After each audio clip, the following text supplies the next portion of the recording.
And we're live, I think. I hope. I hope you can hear me because Sunday you couldn't hear shit from me, which probably makes it a really good episode. Folks, welcome to Murder Hobo Inc. Between the Rolls, the Socium edition.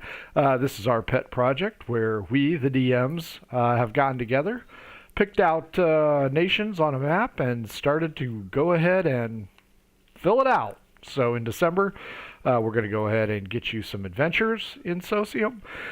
And then, I don't know, I don't have very much to do, so I'll probably do a source book, because these guys have written reams of paper that all work. The producer gives me the thumbs up.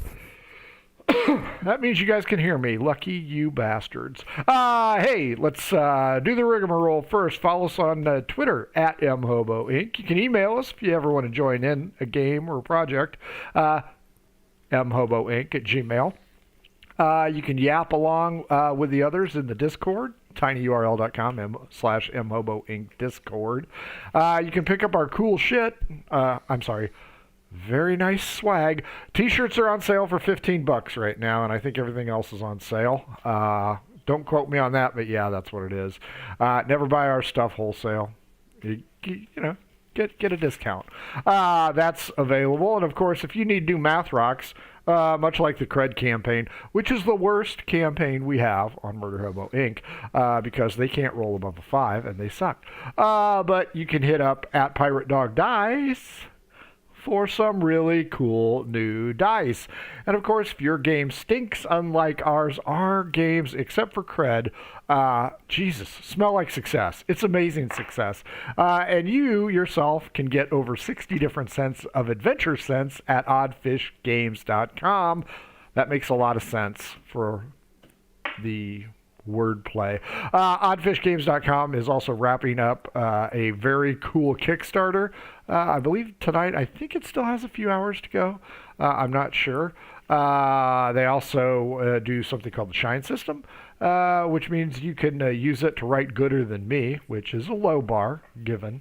They also do how to cook with your dice and how to RPG with your cat. So that's oddfishgames.com.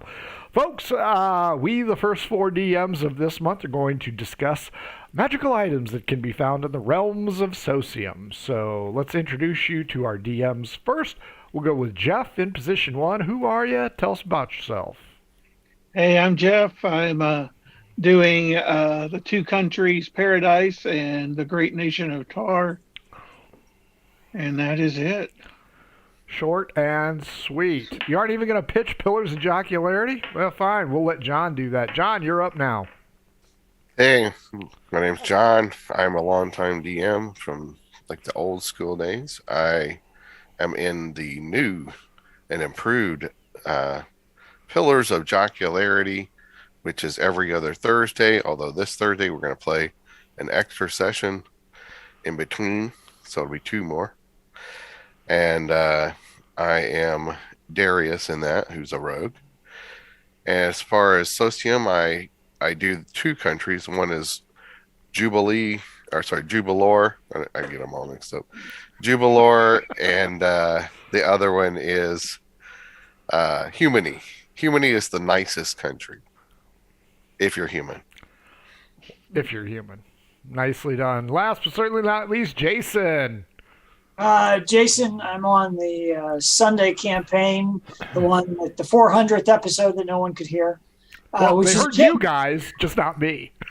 And once again, couldn't hear anything that was going on. So it makes for an interesting interpretation of the events, especially with the way Frank was joining. Part-time DM on the Sunday Mardu campaign, and then I cover 4 countries: Iliasdal, Korvar, Medios, and Medianali, I think those 4. So we'll see. Sure. We can always give you 5.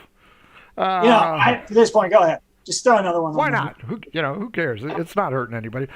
Okay, boys and girls. Jeff, let's go ahead and throw the map up here, and we will allow you to start first. What the hell's up with the cameras? You know, folks, I updated OBS right before the Sunday show, and I'm having nothing but shit show problems. So, Jeff, why don't you start talking, and I'll figure out what the hell happened to the cameras.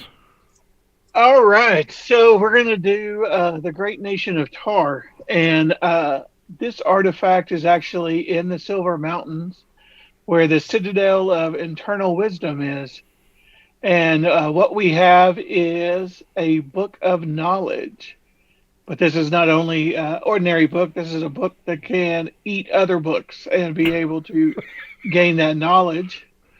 And it is also sentient. So once you attune to this book, the person who attuned to it gets to hear the voice of the book, which I'm assuming is probably a wizard that instead of wanting to die, he transformed himself into this book so he could live forever. So he'll have to, whoever has it, they'll have to actually feed it. And if it doesn't, it'll get quite grouchy and grumpy and may or may not give you the information that you're seeking. And it kind of, I foresee it as being kind of a barter system. Like you have to, like you want something to be like, well, what are you going to do for me? And stuff like that. So I thought that would be rather amusing. And it's actually lost in the Citadel, so they'll have to, go through the dungeon below it to find it. And that's just the rumor that there's a book of eternal knowledge. What's it made out of? Actually, dragon scales. Silver dragon of that. So, and then the pages are like gold leaf and the writing in gold. So no human skin. I know. Well, it's Nation of Tar. They're not, they're nice people there. I should have had that for Paradise. They would have definitely had skin, but it wouldn't have been human. It would have been, buffalo or elephant. You're a dick. So what's this book do? Basically, if you feed it a magical scrolls, it basically absorbs that knowledge. So then you would be able to use that to be able to cast that spell, read that spell. And then there's other knowledge in it too. So, if you say you fed it a history book, it would know all that was ever in that book, which would be nice if in high school, chemistry. That would be nice. I agree. That'd be cool. What's the answer to number 3? What's in it for me? I could tell you, but you wouldn't learn. Wow. I think you have repressed feelings from high school, is my guess. Okay. John, Jason, you got any questions? I know I have a couple. Is this a legacy item that has a history that extends way, way back, or is it a more recent creation? No. Yeah, this is way, way back. So, like, the Citadel now is almost kind of like ruins. But people will journey to it because it was a big place of knowledge. But it was kind of just like there was a big battle. The fire giants from Mount Firehead had attacked it. So, and then the people that lived in that area, they went to the west and took over, the hills of Equus. You stay out of my countries. Is this book just sitting out like on a book stand right there? By the. Oh no! It's there, so people go there trying to find it. So it's kind of been lost. So is there like a dungeon or something underneath the Citadel? There's a big dungeon underneath. Very cool. Yeah, so that's probably when people come to that Nation of Tar. If you're not a centaur or a bunny or one of those, you're probably going to the Citadel so you can, try to find that. Especially if you're a wizard. Right, yeah. Or got paid by a wizard to go find it for him. Sure. So, do you consider it a cursed item since it'll eat shit, or no? No, I don't consider it a cursed item because it does give you information and you feed it. So it's like, so that way you would have a big list of spells if you put in there. So if you stuck a potion or a scroll of invisibility, then you could theoretically just turn to that page and reuse it as much as you wanted. Right, yeah. Wow. So you mentioned that it had a voice that talked to you, and you consider that the owner. He does. He considers himself an entity. So he considers himself, Look, it's sentient.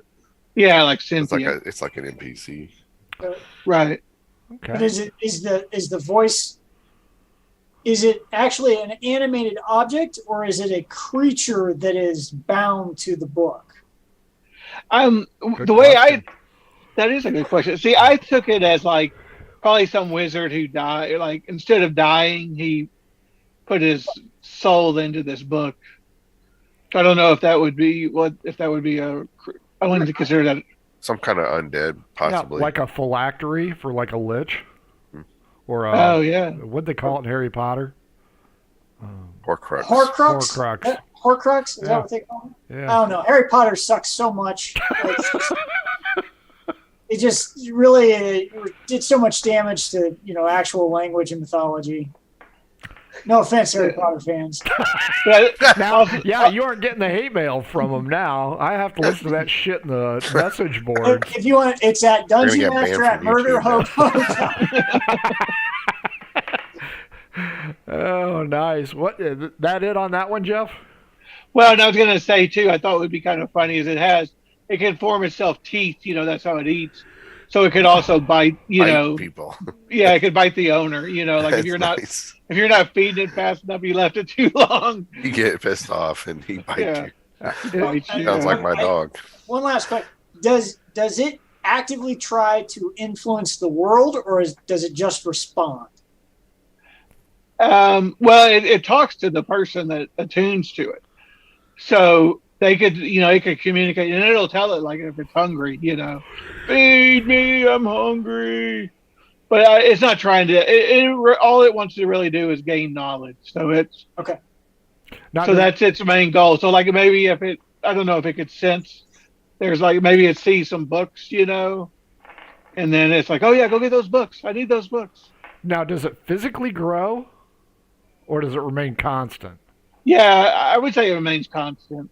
Oh, I like this. It looks like an entire set of Funkin' Wagnalls at the end of the campaign. Although it could, you think about it, like if each page is a scroll or a spell or whatever it gained.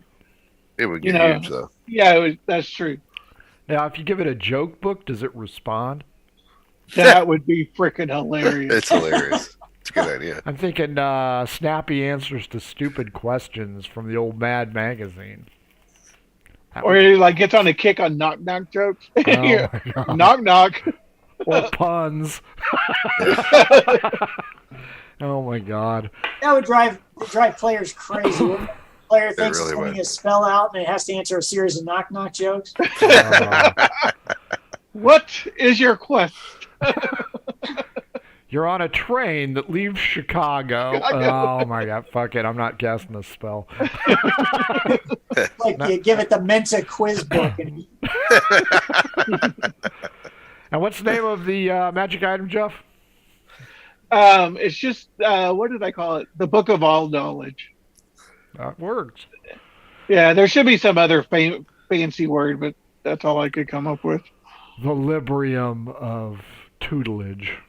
Yeah. Very good. John, what do you got? Which nation do you want to talk about? All right. So I'm going to try to go fast because I wrote a bunch of stuff. Yeah, we So- got time. Jujulore. In Jujulore, they have a common magic item called a living branch, which is a 1 foot to 3 foot long, thin bundle of twisted branches that is worn around the head like a little crown, or sometimes as a belt. Sometimes they can wear it underneath the clothing and on the wrist if they want to hide it. This thing can be used to reach out and grab stuff. It can be it moves, so it can be commanded to do things. Think of it as like a little mini Groot, Nice. and it can do things that a little mini Groot could do.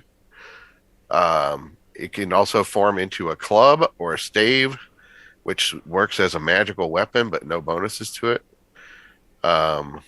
It can also Oh, you can use it to bind people. So if you want to, like, handcuff somebody, you can use this to, hog tie them or whatever. And it is, yeah, I wrote a bunch of stuff about the damage and how you can destroy it and whatnot, but that's not really too important. Go ahead. But in the main book, we'll have that. Okay. And then the second item I wrote for Jujulore was an uncommon item which requires attunement called a phalite. It's a little ball of sparkling light that shimmers. It appears to be sentient. It makes little song noises, like kind of like humming or whistling. It doesn't talk, but it does seem to understand speech. And if the person who's attuned to it asks the phalite for directions, the phalite will lead them there unerringly if it's been there before. If the phalite has never been there before, it just kind of shakes itself and doesn't know. The wearer can also cast an augury through the phalite once per long rest, and that would let it work just like the spell, where it hums a joyful song for weal or an ominous song for woe. It works very much like the spell augury. The phalite also casts 15 foot of dim light by default, but you can shrink that down to 5 feet if you want it to be like not as bright, not as obvious. Or you can pump it up to where it's 15 foot of bright light and 15 foot of dim light beyond that. So, and it can also be told to go up to 60 feet away, which it floats. So it's like a little flying thing. If someone casts Dispel Magic on it, it will fall down, and it looks like a piece. It's like a marble, essentially, that's at the core of this thing. And in 1d6 rounds, it will reignite and get back up. The other thing that happens is if the wielder if the attuned dies or is knocked unconscious, the phalite will run to try to find help for this person. So it'll go around looking for someone who might be able to help, preferably someone who knows the attuned. Is it called Lassie? No, but that's a good name for it. I think probably individuals would name their own, because it's not like a unique item. It's just an uncommon item. Cool. Now, so how would it say you were it was needing help? How would it get help? It would just would like try to flash around, get their attention. It can't talk, but it could hum. Morse code. And it would then like try to get you to follow it, kind of like a dog would do. Semaphore. Come up, bark, move away, bark, move away. Yeah. Except so barking. I think it'd be funny if it was male. So that way, if you asked it somewhere to go, it didn't know, it would just go because it knew the way. Maybe there's male ones and female ones. Funny. If it doesn't, it wouldn't just tries to figure it out. Yeah. Like, oh yeah, I think it's this way. Not stopping for directions, damn it. And that's how you landed in the swamp. Wah, wah, wah. So I also got from Jujulore, this is a rare item, and there's a bunch of different kinds of these. They're called enchanted elvish recurve bows. These are made by the fine craftsmen of Jujulore, the elvish craftsmen. They can be enchanted, usually are. These bows they do extra damage. They'll have spells on them. Like here's an example of one. It's +1 elvish recurve bow of entanglement, and it would cast entanglement whenever it hits. There's probably some limit DMs need to put on that. I didn't think of one, but I can't imagine it being not OP to have entanglement every time you shoot your bow. So you probably have to put some limits, but I didn't think of that until just now. That's why we're here. We're sounding boards. Yeah, and then there's a legendary one called the +3 Savage Elvish Recurve Bow of Bleeding. It's +3 to hit, +3 to damage. Does 1d12 +3 plus your strength bonus plus your dex bonus. This is basically, you wouldn't give this to anyone who's not like a level 20 character. And it has razor sharp blades that pop out once it hits the target that causes the extra damage. That's why it's 1d12. And then it also causes a bleed effect. And at the start of their turn, when the victim start of each one of his turns, it takes 1d4 bleed damage and gets to make a con check at the end of their turn to see if the bleeding stops. Or it can be, if you heal it, that'll stop the bleeding. The halflings of Shar Curry are going to steal one of those things. It's a pretty nice bow.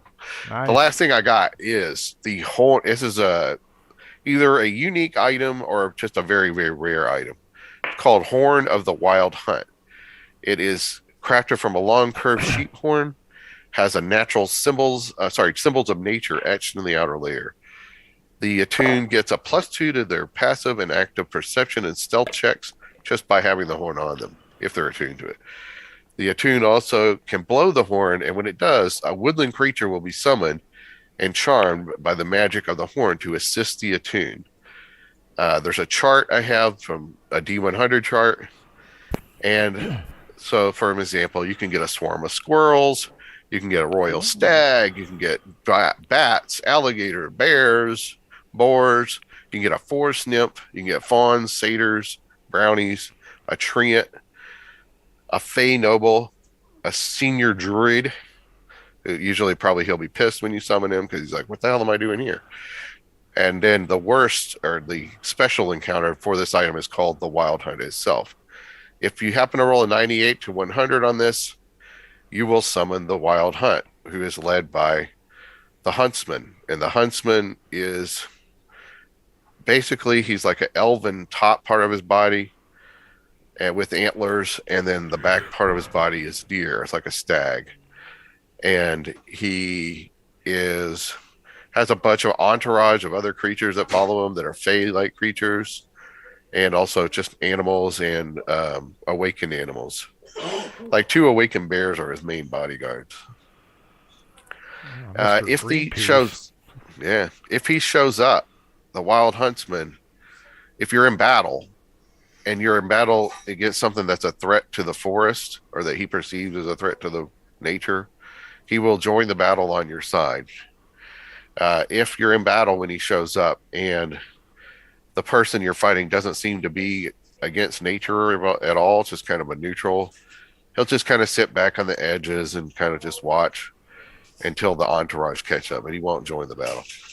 And if you're fighting actual forest creatures or something that's pro forest, pro trees, pro nature, then he's going to join the other side against you. And if you're not engaged, and he gets mad, he's like, "Why did you summon me?" He accuses and demands an explanation for why the attune summoned him.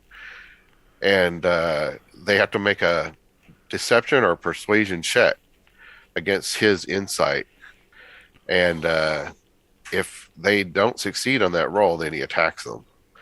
And if they can get him down to 50% of hit points, he's like, "You're cool, a worthy opponent," and he kind of disappears and fades out. But if they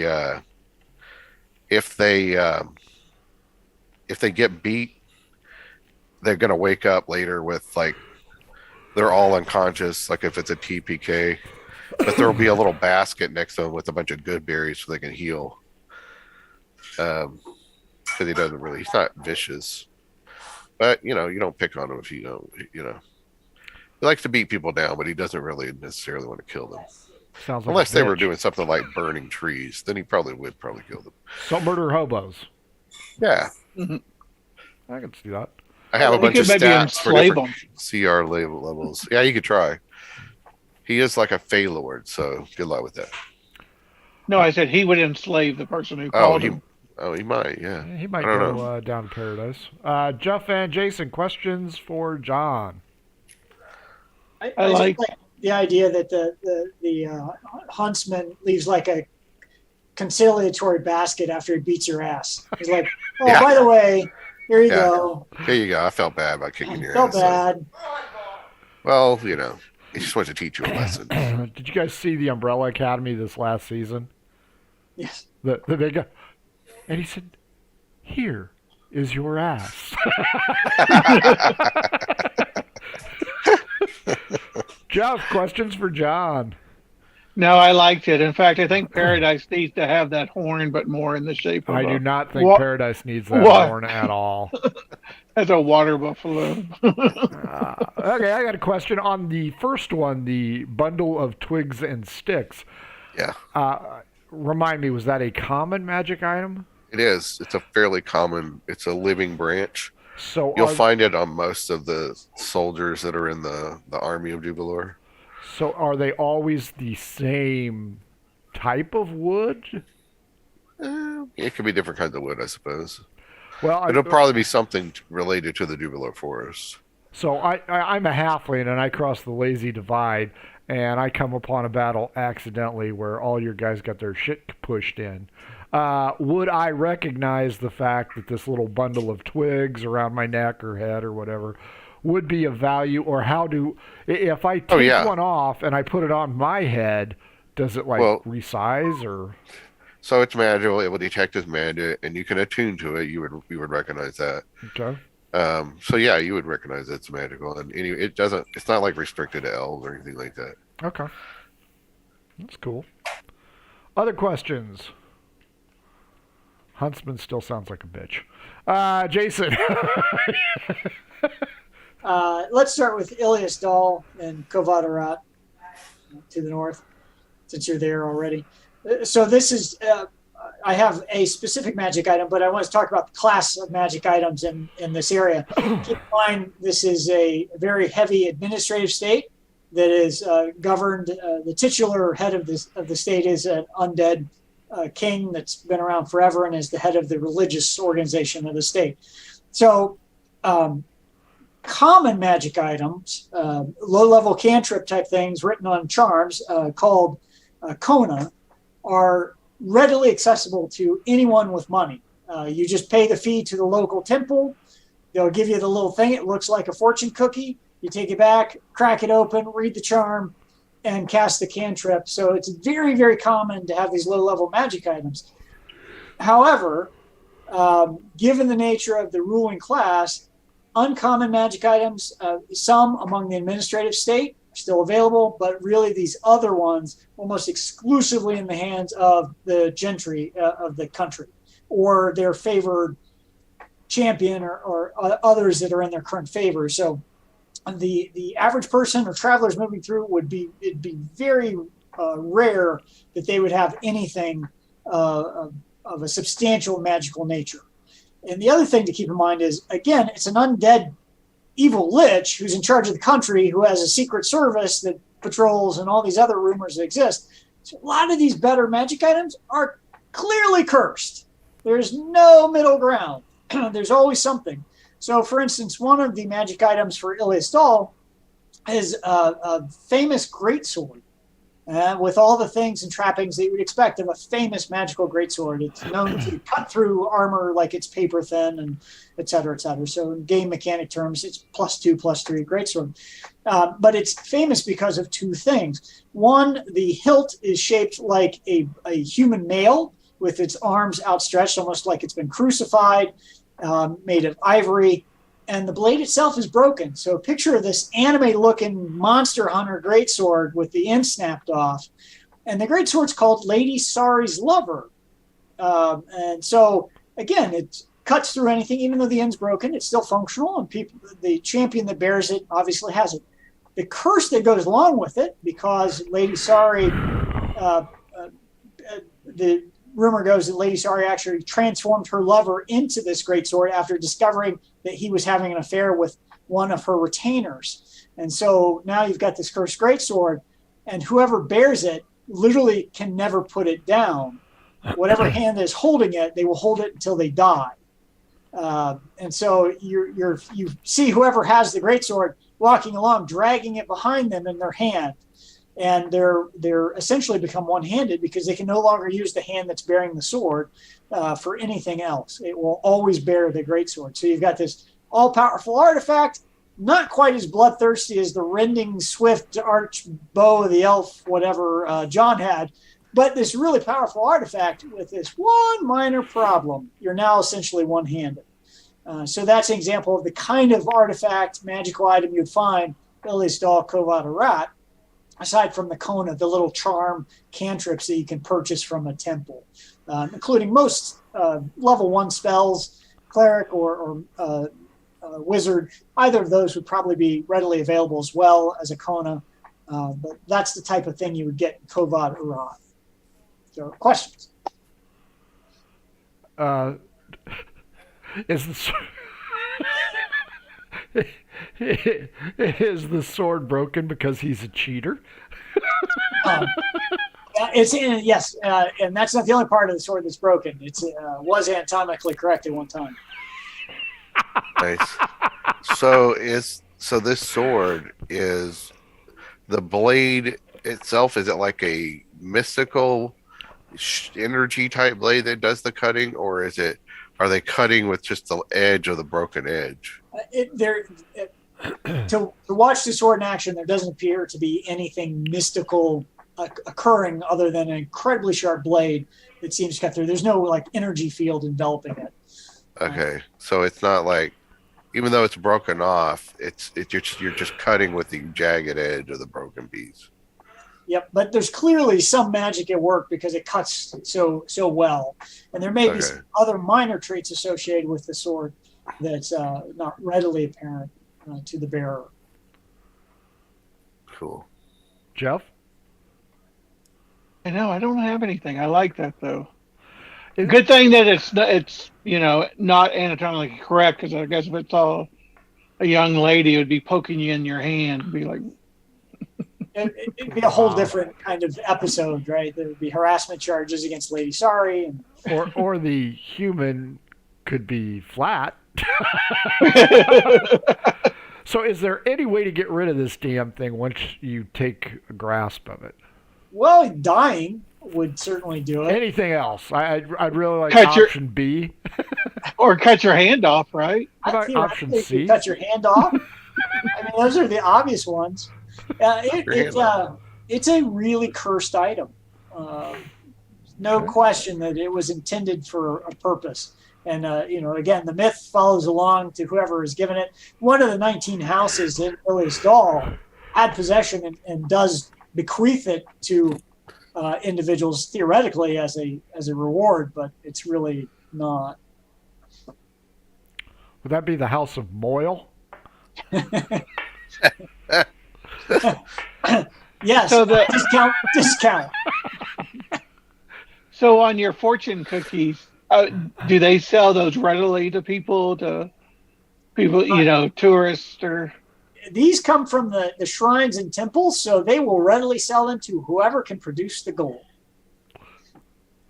If there's one thing I'm certain about your country, anything can be bought. You are a salesman through and through. Available for sale. Very nice. Nice. Any other questions? Okay, I will bore the shit out of you in the east. We go to the land of the Torts, Rebros, and it's an uncommon magic item. A lot of commodores and admirals and upper echelon naval officers do own a pair. They are called Torts, and they're magical footwear. On an aquatic-based creature, it will actually double the speed of your ability to swim, which is a huge advantage in naval warfare. If you're a human or a non-aquatic individual, gnome, etc., it will allow you to swim at 30 feet per round. So it helps. It just helps more if you're an aquatic-based creature. This will also, on aquatic-based creatures, double the amount of attacks. So if you're playing a merman or a locanth or a lizard folk, it will double your attack speed, which clearly is a huge benefit. With humans and other non-water-based creatures, not so much. Now, these things are lime green in color. They're made of a very flexible substance with a bulbous tip and holes are poked through. Keep in mind these are torts, They not look like Crocs. Crocs. That's a registered trademark. These are Of torts. course, Torts. Now, the problem with these things is they're ugly and unusual. So while this magical footwear can go ahead and shrink or increase in size to fit the owner, it makes you look foolish and makes you the object of ridicule. So while you wear these things, all your charisma-based rolls are at -1, and once you put them on, you can't take them off for 1d4 plus 1 day. So they aren't cursed per se, but once you put them back on, again, your swimming speed increases, your attacks may increase, but then you got to roll another 1d4 plus 1 day and be made fun of while you wander around in your pair of torts. Your Torts. Torts. Questions on the torts? Do you need to wear socks with your torts? No, socks would prohibit the natural abilities of the torts. You have to go bare on that one. So these are readily given out to members of the Navy? No, readily purchased by the Navy. They're an uncommon magic item, so it's not like John's sticks, but they're made of the special flexible fabric, if you will, are pulled from the trees on the island So of Rebros. I have to ask the question, is there a Tort Team 6? Of course. Only it's Tort Team 4. Because they're too big to fit 6 in a ship. But yes, the special military units are almost always wearing them. But they still suffer the charisma fails. So. And is the charisma fail like I understand the role part, but members of the country, Rebros itself, they understand the significance when they see these guys marching by? Most people understand what the significance is of the magic item, and most people understand it, but it still does not detract from how stupid you look when you're wearing them. They still get laughed at as they go down the street behind Well, people. not to their face. Behind the man. Not to The Emperor has no clothes. Yeah, that double attack speed. But, behind him, check out the footwear on that dude. Are there signs up that say no shoes, no service, no Crocs? Oh, wait, torts, sorry. Torts. No torts. No, not in Rebros. Rebros, most of the people are poor, especially in Rue. So a lot of them don't even have footwear. They don't even wear sandals. Some do, but most do not. But, yeah, the military, they'll always have jack boots and Doc Martens or torts. Torts. So there you go. Very nice. Jeff, back to you. What do you got for your next one? Oh yeah, you're gonna love this one. So Shocker. it's paradise, and If it has horns on it, I'm going to be pissed. it's not horns, it's tusks. Oh, you bitch. It's the Tuska potency, and so this magical item, in addition to giving you strength and stamina, it also gives you sexual stamina. And this is like a renowned item, so everybody knows about it. And unfortunately, for their neighbors, they think that it's just the tusk itself, not necessarily. So people will hire to go and get tusks from their neighbors, from Etrine, right? Etrine's the... No, Etrine's the water buffalo. Oh, okay. You passed. Pachia is the Loxodon elephant people. Yeah. Swear to God, I'm writing an adventure where it's called the sacking of Logos.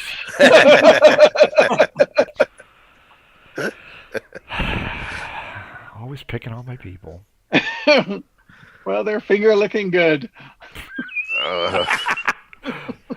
Okay, so do they like crush these tusks? Yeah, or- how does it work? Well, the tusk itself is no, it's not crushed. It's seen, and the one that's the legendary item is actually huge. I mean, it's quite bigger than most. So Do they've they wear actually it on their business? no, Appendages. no, they actually have it like in their house. So they would rub it, and I'm sure they would rub it. Not if you got Jason's sword, they aren't. and so, but the other ones they'll get them, and then they'll have them on them. For like battle, they might have, this tusk around their neck or Because it gives them potency and right, yeah. con saves, whatever. Okay. God, you're always picking on my people. Okay, so the tusks will vary in length. Right, yeah, depending on how old the person was that they found, or So does it actually work, or is it just like they're all delusional, and this is just a? well, the original one does, so it was probably a magical item that somebody casted on there. But the other, other people see this and they're like, they just think that they could go and take some tusk off of, and then that'll make them. So, Okay. but you got to think. I mean, these are pretty powerful creatures, so there's a good chance you're going to die trying to get this tusk from You them. bet your sweet ass you're gonna die. Right now, all I picture is like a World Wildlife Fund commercial. All these were That's killed. what I was thinking.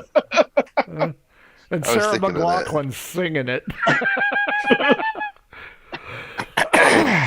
Would you It's somebody. do this to your It's neighbors? probably somebody from Logos doing it, and they're sitting there eating, the water buffalo. Yeah, it's terrible what they're doing to those poor.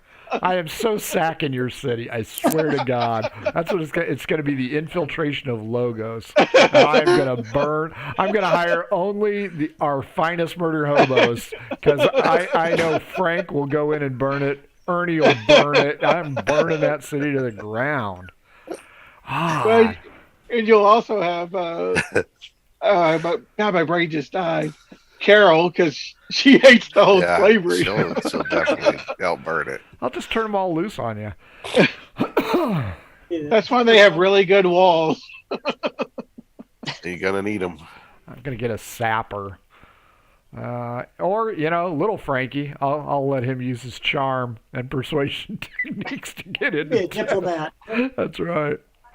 Nice. Any questions for Jeff, the horn stealing SOB? I'm still trying to decide if Paradise, there's Jeff, the direction we're going. Is it one step away from 1970s Penthouse magazine with this horn thing, or is it this cannibalistic? I'm not sure. It's kind of both, It's like Eyes Wide Shut sometimes. It is. Just wait till we get to the festivals. Is it the horny festival? Wow. Oh boy. No other questions? John, what you got in Humany? All right, Humany.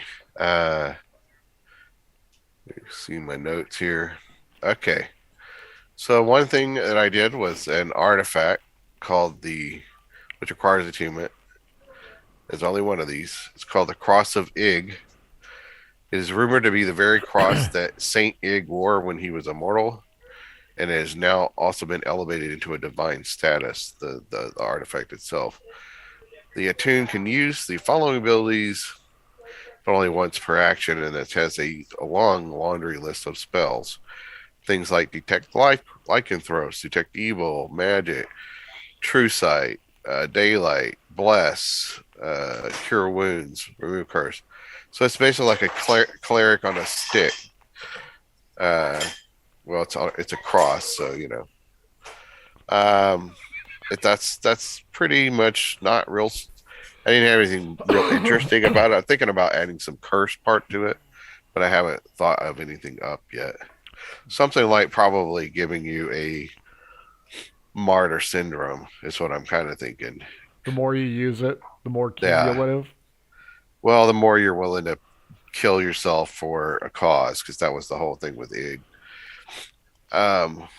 The common item that you'll find around the whole nation are wolfsbane necklaces.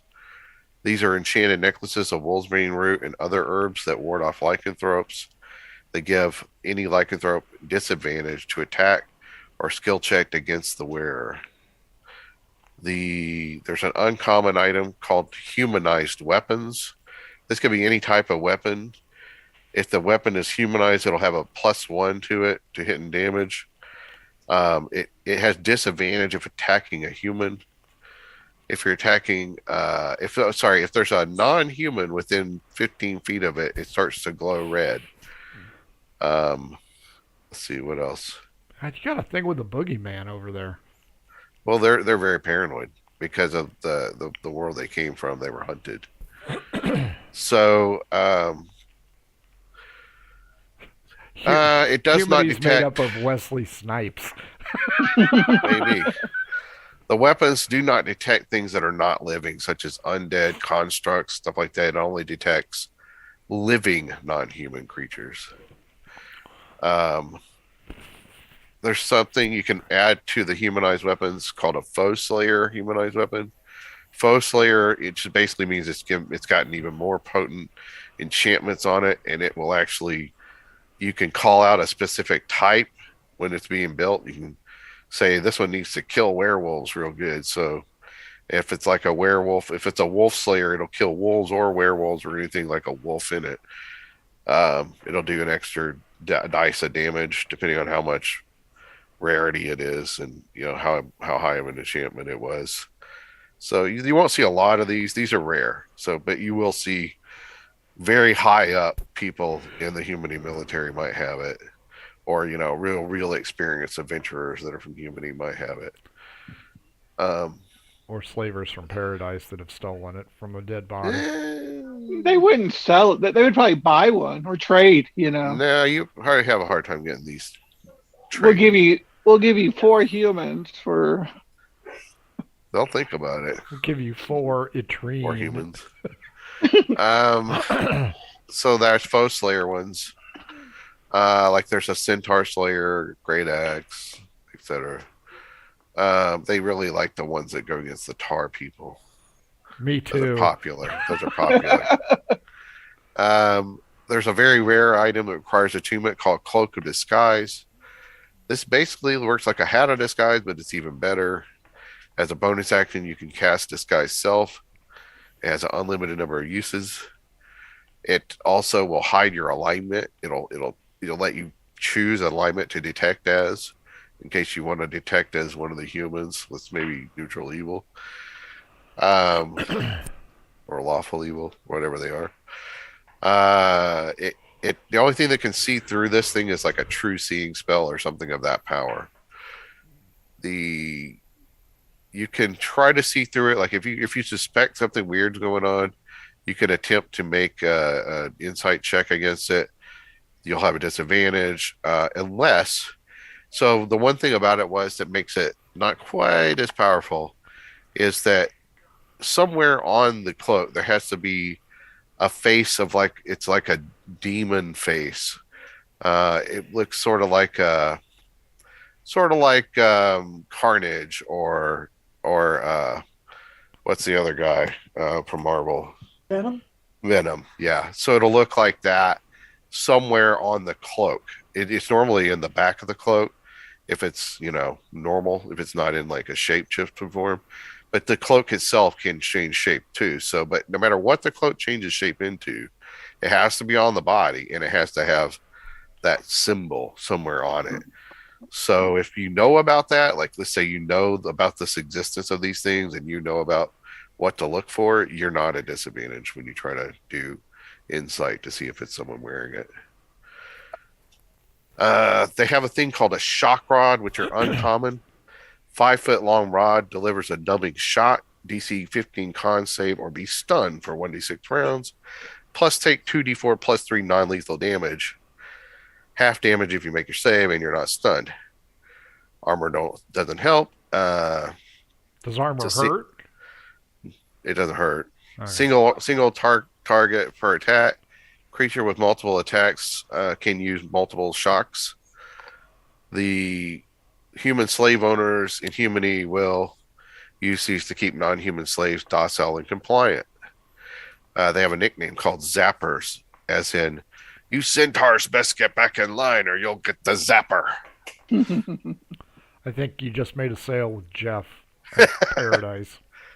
Yeah, maybe. Cool. Questions for John on these?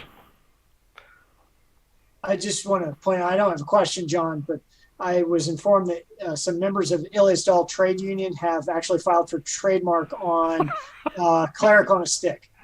Cleric on a stick. That's okay. There's only one of them. It's an artifact, so you're not going to see. Well, I'm not sure who has it. That's probably something I need to decide. Who has the artifact? maybe it's in the dungeons of Bastion. Could be. So the Zapper, if I'm wearing metal armor, the Zapper does the same amount of damage? Yeah, Okay. I guess. I didn't It's think not about like that. Shocking Grasp where it Where it gets blows you. doubled. Well, and it's non-lethal too, so it's So not, you it's just trying to say. numb you. Yeah.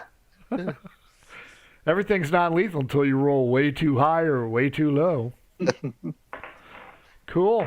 Yeah, cleric on a stick. I like that one. That was John's, but I think it's actually owned by Iliasdal now. He ordered it on Amazon, Amazonian Goddess Network.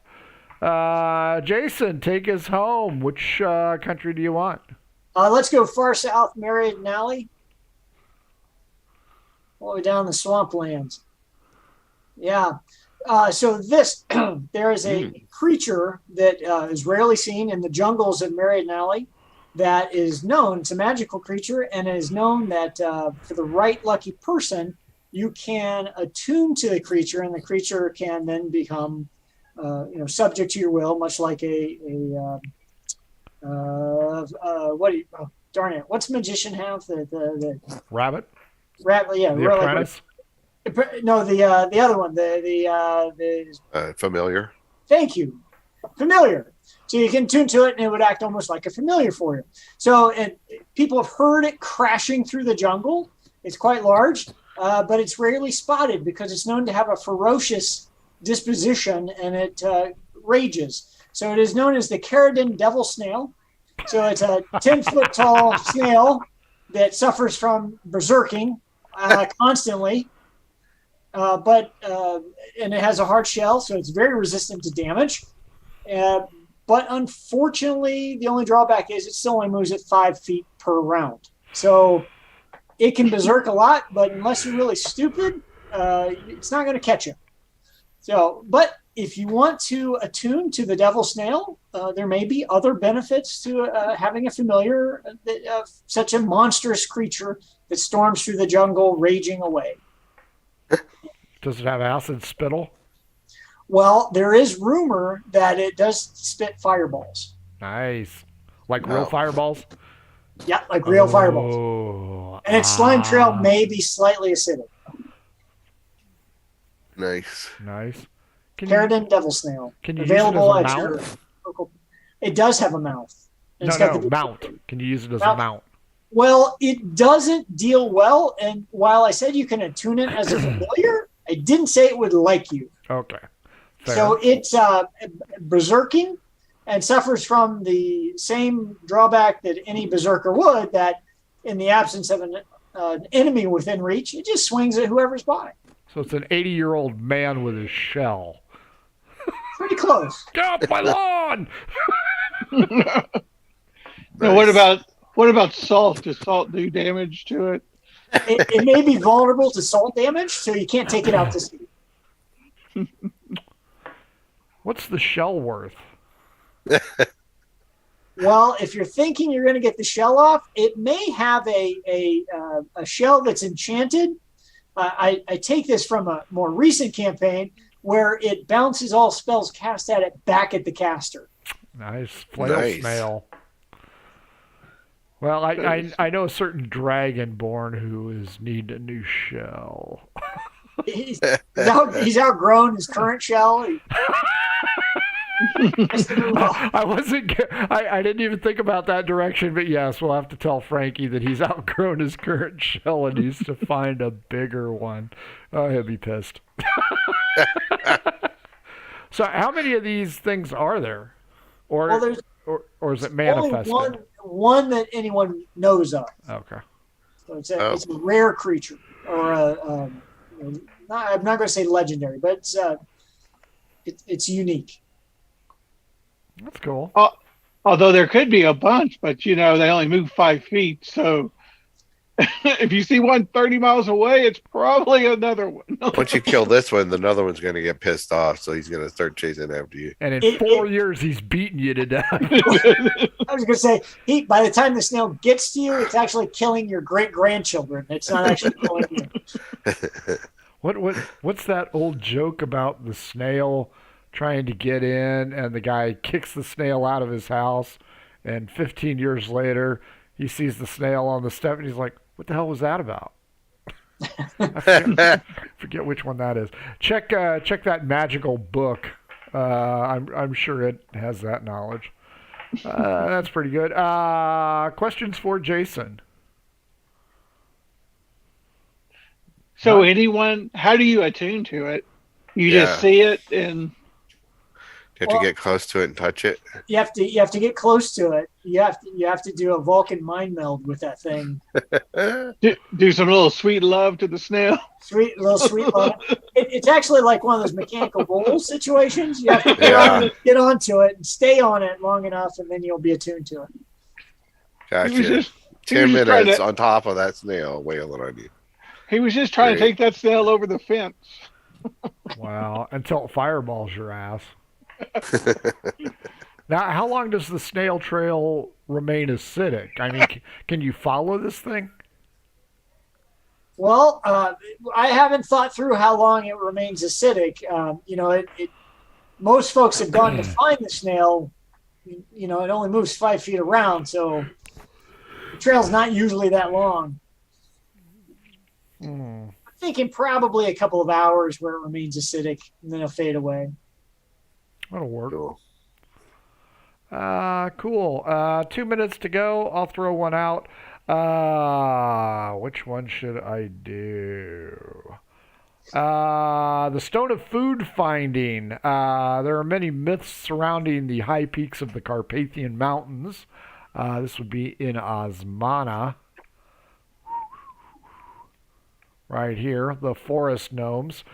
And let's see. One of those rumors involves something called a Stone of Food Finding. This is a heavily mountainous region, not a lot of ability to grow crops, so food sources are kind of rare. So this Stone of Food Finding is a valuable item. It is uncommon, and the item has several descriptions on size, color, and shape irregularities. So there's really no single stone that it can be identified with. But it does, you can detect magic. It does radiate the magic. And when thrown, it has a 90% chance of finding something edible where it lands. So you have to keep an eye out. And you can go over, and it might be some wild turnips or an old rucksack from an adventurer with some cheese in it or something of that nature. Now, 10% of the time, it usually lands on some kind of aggressive plant life that will view you as the food source, ergo, Stone of Food Finding for it. And every time you throw it, there's a 5% cumulative chance that the rock fractures, the rock is lost, the rock disappears down a bunny hole, or something of that nature. So it's not considered a long-term proposition, but in the short term, it might be able to find you a meal. I mean, it might go into a rabbit's hole and, okay, you still found food, but you lost your rock. Or it might be you become a meal for a rock. Exactly, a rock creature. The forest gnomes swear by the tale and consider it gospel. Everybody in Osmana knows this. Everybody knows somebody who had one of these rocks, and they all know it's real. It's absolutely true.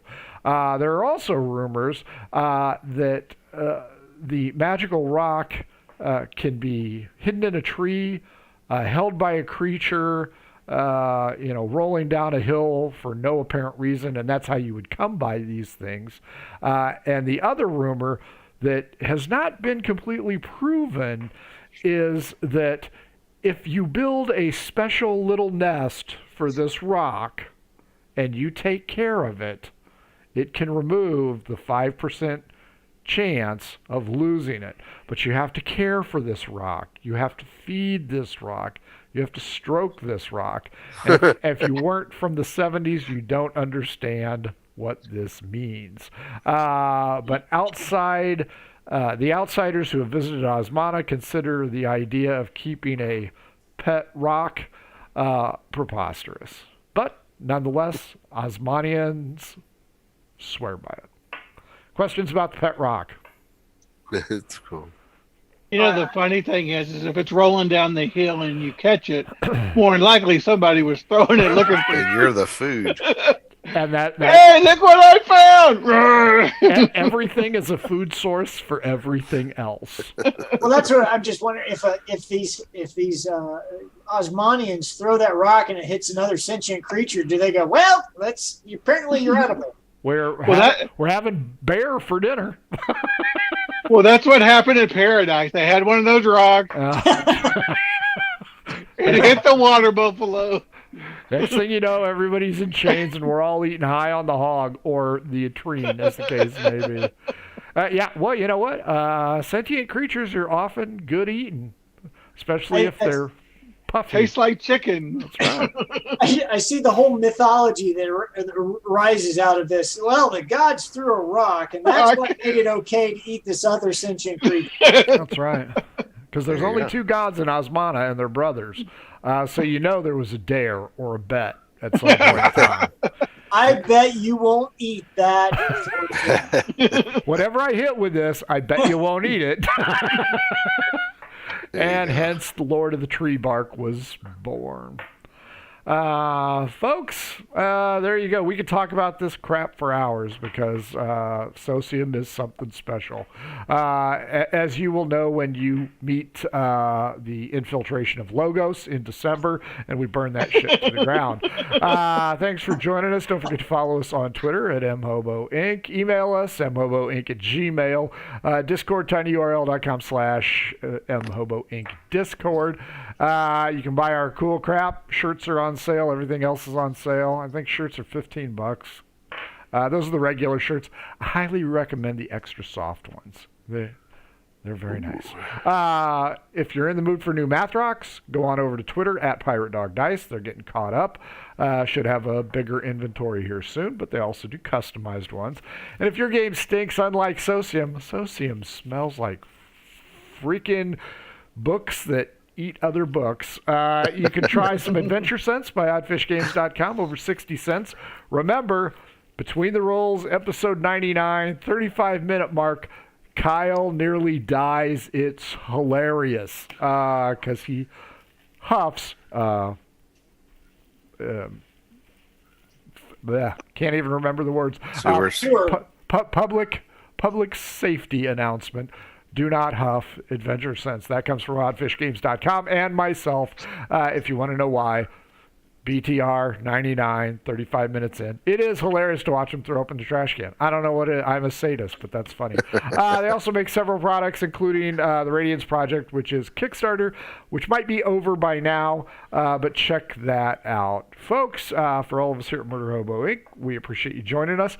This Thursday, instead of Cred, that crappy campaign, they are taking a 1-week hiatus. So the Pillars of Jocularity, including Jeff and John, will be going in episode 3. Last time they found some, we'll call it clues, after they beat up Juvenile and spit on her.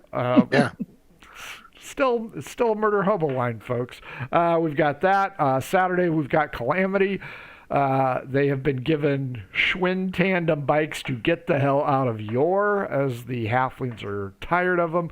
Margoo, I think Margoo guys are still in Thornfield. Jason, how long are you guys going to stay in Thornfield? Because you've been there Bill time since, or game time?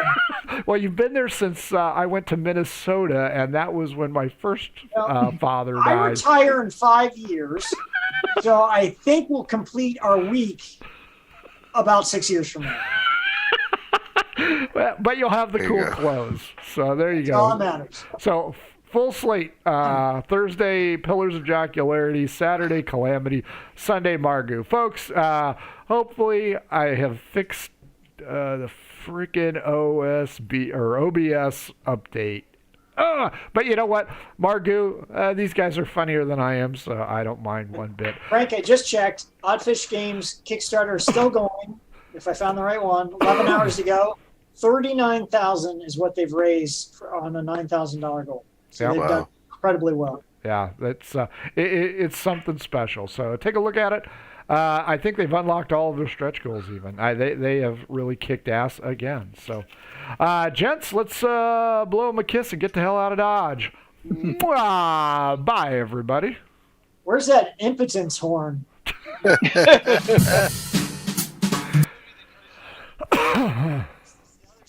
Nice. Wow.